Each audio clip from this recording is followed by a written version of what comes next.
Hi hello welcome back to ടാൻകൂർ gardens. ഞാൻ അഞ്ജന കൃഷ്ണൻ. അപ്പോൾ നമ്മുടെ ചൈനീസ് ബൾസം, ഇംപേഷ്യൻസ് എന്നൊക്കെ അറിയപ്പെടുന്ന ഈ ഒരു പോപ്പിച്ചെടി എന്നൊക്കെ അറിയപ്പെടുന്ന ഈ ഒരു പ്ലാന്റിൻ്റെ ഒരു ഡീറ്റെയിൽഡ് വീഡിയോ ആണ് ഇന്ന് ചെയ്യാൻ പോകുന്നത്. അപ്പോൾ ഒന്നാമത്തേതായിട്ട് soil preparation, watering, lightning, fertilising, propagation ഇതിനെക്കുറിച്ചിട്ടൊരു വീഡിയോ ആണ് കേട്ടോ. അപ്പോൾ വീഡിയോ എല്ലാവരും സ്കിപ്പ് ചെയ്യാണ്ട് കാണുക.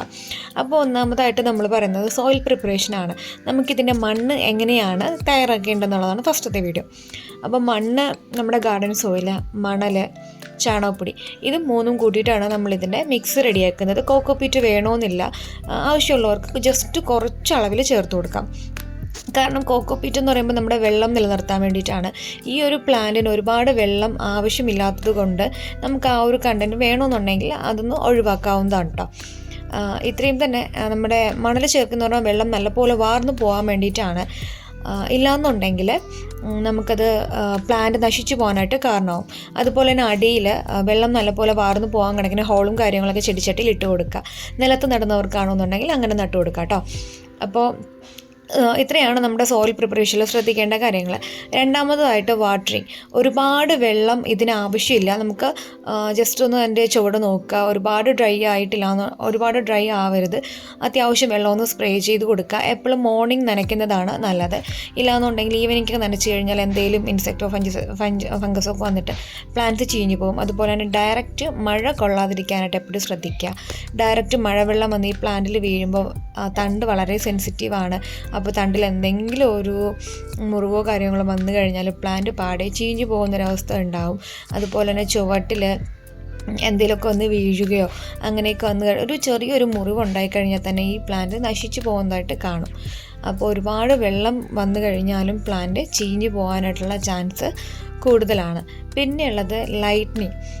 സൂര്യപ്രകാശം എന്ന് പറയുമ്പോൾ ഒരുപാട് ഡയറക്റ്റ് സൺലൈറ്റ് ആവശ്യമില്ല. ഒരു പാർഷ്യൽ സൺലൈറ്റ് എപ്പോഴും വേണം. അത്യാവശ്യം സൺലൈറ്റ് വേണം. എന്ന് കഴിഞ്ഞ് ഓവർ സൺലൈറ്റ് ആയിക്കഴിഞ്ഞാൽ നമ്മുടെ മഷിത്തണ്ടൊക്കെ നിങ്ങൾക്കറിയാമല്ലോ, മഷിത്തണ്ടിൻ്റെ തണ്ട് പോലെയാണ് ഇതിൻ്റെയും. വാട്ടർ കണ്ടൻറ്റ് കൂടുതലാണ്. അപ്പോൾ ഒരുപാട് വെയിലടിച്ച് കഴിഞ്ഞാൽ പെട്ടെന്ന് തന്നെ ഇതിൻ്റെ തണ്ട് കുഴഞ്ഞു പോവുകയും പിന്നെ ചിലപ്പോൾ നമ്മൾ വെള്ളം ഒഴിച്ചു കൊടുത്തു കഴിഞ്ഞാൽ അത് രക്ഷപ്പെടാതെ വരാനും അങ്ങനെ നിന്ന് പ്ലാന്റ്സ് ചിലപ്പോൾ നശിച്ചു പോകാനായിട്ടുള്ള ചാൻസ് കൂടുതലാണ്. അപ്പോൾ ഒരു പാർഷ്യൽ സൺലൈറ്റ് വേണം എപ്പോഴും ശ്രദ്ധിക്കാനായിട്ട്. നമ്മൾ തീരെ സൺലൈറ്റ് ഇല്ലാത്ത വെച്ച് കഴിഞ്ഞാലും ഫ്ലവറിങ്ങിൻ്റെ കൗണ്ട് കുറവായിരിക്കും. അപ്പോൾ അതൊന്ന് ശ്രദ്ധിക്കുക. നാലാമതായിട്ട് നമ്മുടെ ഫെർട്ടിലൈസർ എന്ന് പറയുമ്പോൾ ഞാൻ കൊടുക്കുന്നത് ചാണകപ്പൊടി മാത്രമാണ് കൊടുക്കുന്നത്. ചാണകപ്പൊടി കൊടുത്തു കഴിഞ്ഞാൽ തന്നെ നല്ല പോലെ നമ്മുടെ നാടൻ ചൈനീസ് ബാൾസംസ് നല്ല പോലെ തന്നെ ഫ്ലവറിങ് ആവുന്നുണ്ട്. ഇതിനും നമ്മുടെ പച്ച ചാണക വെള്ളം കലക്കി ഒഴിച്ചു കൊടുക്കുക, അങ്ങനെ ഒന്നും വേണ്ട. അങ്ങനെയൊക്കെ ഒഴിച്ചു കൊടുക്കുന്നവരുണ്ടെന്നുണ്ടെങ്കിൽ നിങ്ങൾ ആ സ്റ്റെമ്മിലാവാണ്ട് ശ്രദ്ധിക്കുക. സ്റ്റെമ്മിൽ എന്തെങ്കിലും കാരണവശാൽ ഇതൊക്കെ വന്നു കഴിഞ്ഞാൽ ലിക്വിഡ് ഫെർട്ടിലൈസേഷൻസ് നമ്മൾ ചെയ്യുമ്പോൾ ഇതിൻ്റെ സ്റ്റെമ്മിൽ വന്നു കഴിഞ്ഞാൽ സ്റ്റെം അവിടെ വെച്ച് ചീഞ്ഞു പോകും.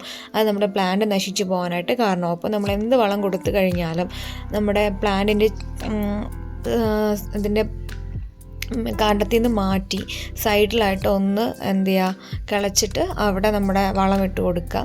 അങ്ങനെ ചെയ്യുന്നതായിരിക്കും എപ്പോഴും ബെറ്റർ ആയിട്ടുള്ളൊരു കാര്യമെന്ന് പറയുന്നത്. പിന്നെ നമുക്കിതിൻ്റെ പ്രൊപ്പഗേഷൻ എന്ന് പറയുമ്പോൾ നമുക്കൊരു 4-5 മെത്തേഡ്സിൽ നമുക്ക് പ്രൊപ്പഗേഷൻ ചെയ്യാൻ പറ്റും.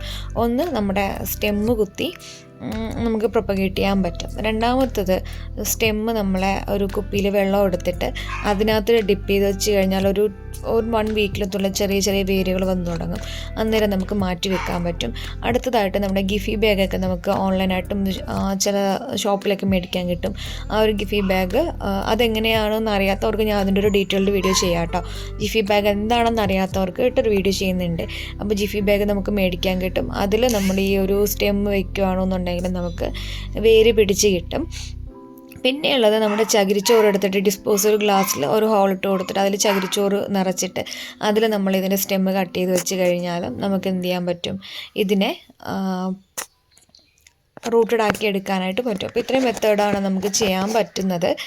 അപ്പോൾ ഇതേപോലത്തെ കുറച്ച് കാര്യങ്ങൾ ശ്രദ്ധിച്ച് കഴിഞ്ഞാൽ ചൈനീസ് ഇംപേഷ്യൻസ് എന്ന് പറഞ്ഞ ഈ ഒരു പ്ലാന്റിനെ നമുക്ക് എന്ത് ചെയ്യാൻ പറ്റും, നിറച്ച് നമ്മുടെ വീട്ടിലൊരു ഗാർഡനിങ് സെറ്റ് ചെയ്യണമെന്നുള്ളവർക്ക് ഈ ഒരു പ്ലാന്റ് മാത്രം വെച്ചിട്ടും ഗാർഡനിങ് സെറ്റ് ചെയ്യാൻ പറ്റും. കാരണം അത്രമാത്രം കളേഴ്സാണുള്ളത്. ഡബിൾ പെറ്റലാണെന്നുണ്ടെങ്കിലും സിംഗിൾ പെറ്റലാണെന്നുണ്ടെങ്കിലും ഇതിൻ്റെ ഹൈബ്രിഡ് വെറൈറ്റീസ് ആണെന്നുണ്ടെങ്കിലും നമുക്ക് അവൈലബിൾ ആണ്, ഇപ്പം മേടിക്കാനായിട്ട് കിട്ടും. അപ്പോൾ അതൊക്കെ വെച്ചിട്ട് നമ്മുടെ ഗാർഡൻ ഏറ്റവും മനോഹരമാക്കാൻ കഴിയുന്നൊരു പ്ലാന്റാണ്. കുറച്ച് ശ്രദ്ധ കൊടുത്തു കഴിഞ്ഞാൽ നിറയെ പൂക്കൾ തരുന്നൊരു പ്ലാന്റാണ്. അപ്പോൾ ഇന്നത്തെ വീഡിയോ ഇത്രയുള്ള വീഡിയോ ഇഷ്ടപ്പെടുന്ന ലൈക്ക് ചെയ്യുക, ഷെയർ ചെയ്യുക, സബ്സ്ക്രൈബ് ചെയ്യുക. താങ്ക്